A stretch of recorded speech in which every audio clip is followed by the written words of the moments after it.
Imagine this. Your boy, FJ, is locked up in a room with one other person. So the question has got to be asked, which of the 16 personalities would I least want to be locked up with? Now, of course, it doesn't have to be jail. I just wanted to wear this costume. It could just be a waiting room with not much to do. Some chairs, a table, a couple magazines, maybe like a topiary. All right, well, first let's start off with the types that I wouldn't mind being locked in a room with.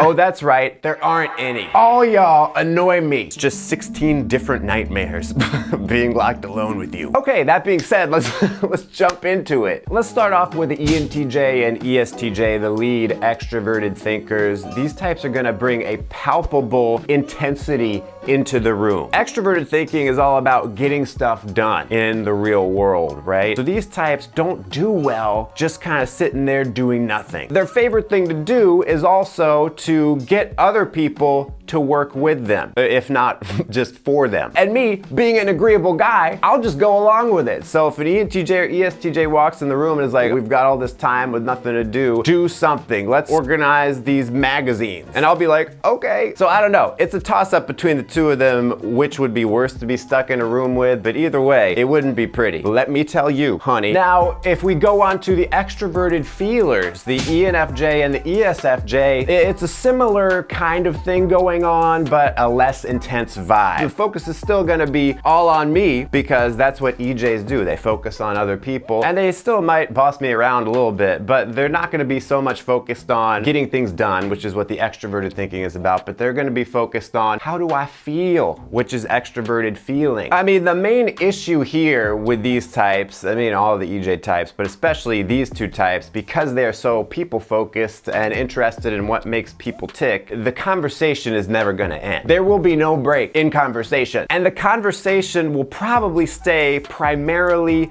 on me. They'll be like, oh, you do YouTube. How do you like this? What's this like? You know, what's blah, blah. I don't even know how to replicate the conversation. And you know, that can be tiring after a while. Have you ever been in a conversation where you keep trying to turn it back around to the other person, but they just keep volleying it back to you? That could very well happen with these types. So yeah, ultimately, I would not prefer to be locked up with either of these two types. Next, the extroverted sensing types, the ESTP and ESFP. The thing about these types is they get bored very easily, so being stuck in a room with them, at some point, they're gonna be like, well, we gotta come up with something to do to keep ourselves from going crazy here. An ESTP, for example, might be like, let's do some kind of competition. An ESFP might also engage in some kind of game, perhaps, but it's less about the competition for them and more about just having fun. So ultimately, that doesn't sound like the worst thing in the world, right? But it's just not gonna stop and they will be going from thing to thing. These types just get bored fast, and for someone like me who really doesn't like to switch gears like that, it would be very draining. So ultimately, I'm not sure I would love being stuck in a room with either of them. Next up, the ENTP and ENFP, the extroverted intuitive. Now, you know, I get along famously with ENFPs and ENTPs. I don't know why. I mean, they're just kind of fun, you know? They got a good sense of humor in general. They also get bored pretty easily, but they can, I think, alleviate their boredom with conversation a bit more because they are intuitive. Exploring abstract ideas is like a fun game or competition to them. For both of these types, they would probably try to engage me in some kind of witty banter. And I'm all about witty banter, you know? But they would just take it too far. They wouldn't know when to stop. ENFPs especially, they'll just keep going and they don't really care so much if you're laughing. If the ENFP is amused by whatever ideas they're throwing out there, that's all that matters. ENTPs will engage a bit more in some philosophical discussions, probably. I might make a joke with them about something and they make another joke and then they're like, well, actually, and then they do this deep dive into some kind of like something I don't even understand. I think with these two types, it really comes down to the amount of time spent with them. If it gets to be too long, I'm gonna be burned out. So I will say I wouldn't love to be locked in a room with either of them, but they are probably on the least offensive side of this this list. If we have a scale between the people who I really wouldn't want to be locked up with and the people that I just kind of wouldn't want to be locked up with,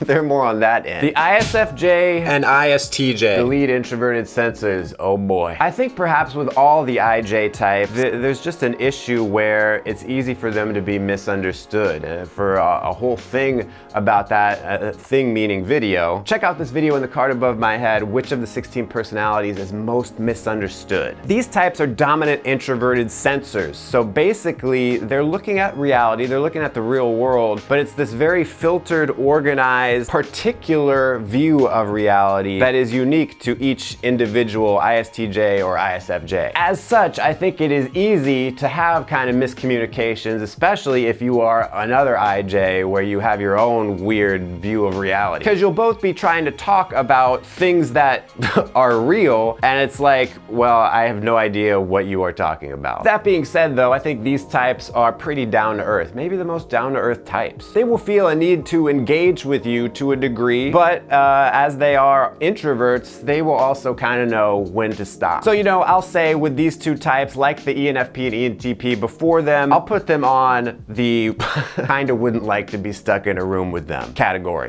Oh boy, next the INTJ and INFJ. Now, this is a little awkward, the introverted intuitives, because I myself am one. So it's like, is this the best possibility, being stuck in a room with someone who is very much like yourself? No. I say nay. Nay, I say. Nay, I say. Like with the ISFJ and ISTJ, the introverted intuitive, they have a very particular view of reality. And it's intuitive, so it's like even more disconnected from what we can perceive with our senses. Because it's introverted, it's also very particular from person to person. So while you might think it's cool to talk to another introverted intuitive and like, oh, we're just gonna get things, we're gonna see things the exact same way, you might actually have totally different abstract interpretations of the world and be like, we don't have any common ground here. These types have a bubble of understanding of what reality is, and they really don't look too closely at things outside of that bubble. So if you present them with stuff that's outside of that, they might be like, oh, that's interesting, but it's not really gonna change how I see things already. And I'm not so much talking about how I see things as an opinion, but more of just like, what is real? What do things mean? That's what intuition is. What do things mean? What is going on behind the scenes? What is the overall top-down view of reality? So when you get two people who are doing that in the same way, you might get two people who are not really interacting with each other, but are sort of like presenting these weird facades of themselves and like doing this kind of chess match that neither one is fully aware of. So I would put them between the ISFJ, ISTJ, and the ENFP, ENTP. The thing about IPs is that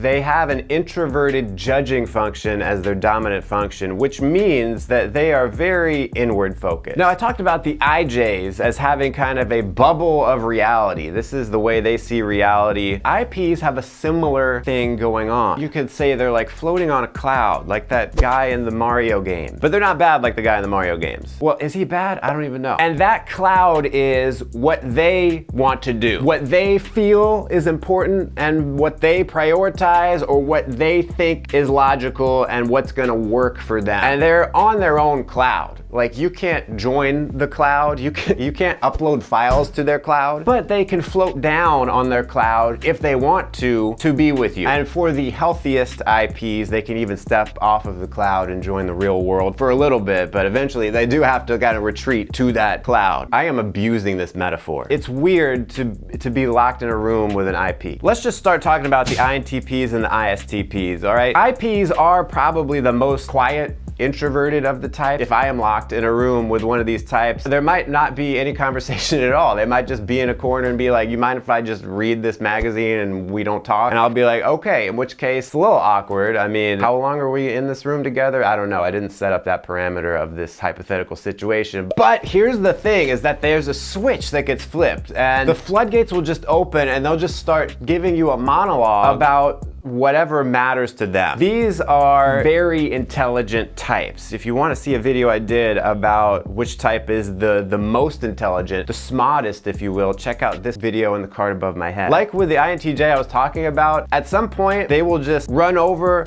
the mushroom in their Mario Kart cart. Anyway, they will hit the mushroom and go very fast ahead of me. The other thing is, if I were to try to engage in the conversation, a lot of times they might just rip apart my attempts at being logical without meaning to be rude or mean. They're just like trying to point out the inconsistencies, and it will leave me feeling devastated. But either way, I think I would not want to be stuck in a room with either of these types in order to protect myself from looking dumb. Last but not least, we come to the INFP and ISFP, the lead introverted feelers. The INFP and ISFP are all about their heart, man. What do they think is important? What do they value? That's what their whole world is. Interestingly, like the ESTJ and ENTJ, which are the opposites of these types, the INFP and ISFP have an intensity to them that you really don't sense until you're in a conversation with them. It's almost like they are constantly appraising you, taking what you are saying and judging, do I care about this at all? It can make it feel like more of an effort to have a conversation with them. And they are trying. It's not like they're not trying to engage, it's just that they're not just gonna BS you. They're not an FE user who will just act interested in anything you say, because us FE users are lying to you all the time. It's very genuine. I guess that's where the intensity comes from. It's very authentic and genuine, their interest in it. But it's hit and miss. Like, I'm not gonna say that it's easy. So for those reasons, INFP and ISFP, I will say, I wouldn't love to be stuck in a room with either of them. Okay, Frank, so which is the worst one? You've said you don't want to be with any of them. Are you just trying to say you hate all of us? Before I reveal the type I'd least like to be stuck in a room with, make sure you check out which type is most misunderstood right here. I gotta go with the INFJ. There's only room for one of us. Till next time, stay cool and attractive.